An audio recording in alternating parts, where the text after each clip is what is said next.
Hey guys, so today I have one of the craziest missing person cases I have ever come across. It has everything from the Russian mafia to vampires. Yeah, you heard me, vampires. So Susan Walsh lived in what's described as a duplex. Basically, her estranged husband had one half, kind of like an apartment, and then she had the other. Now they shared a son and seemed to get along very amicably. They lived in Nutley, New Jersey.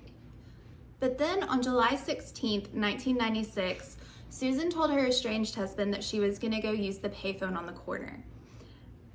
And then she disappeared. Now, Susan was a journalist and a freelance writer. She also worked as an exotic dancer in order to support herself. She started that during her college years, and sometimes she just did that to supplement her income. Now, her exotic dancing actually helped her writing career. She got the idea for a story from some of the clubs she worked in.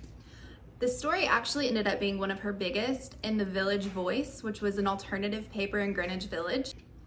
The story was about how the Russian mafia was taking classically trained ballerinas and promising them dancing careers in the US. So the girls would come over with basically nothing, expecting to become ballerinas in the US, and instead would then become exotic dancers and occasionally work in the sex trade as well. Susan had previous struggles with substance abuse, but had been sober for over 11 years. There are some theories that the story about the Russian mafia had led to such stress and anxiety in her life that she had relapsed. That's not really known for sure either way. What is known is that in the last couple months of her life, she was extremely stressed and anxious. So the Russian mafia was not the only kind of fringe group that Susan wrote about or explored. She had recently been exploring an underground vampire scene in New York City. Now, this story was never published because her editor felt like she had lost her objectivity.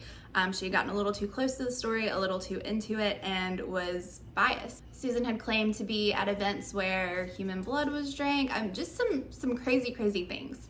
She even was dating a man that claimed he was a vampire. So what do you think happened to Susan? Do you think the Russian mafia got her? Do you think the vampires got her?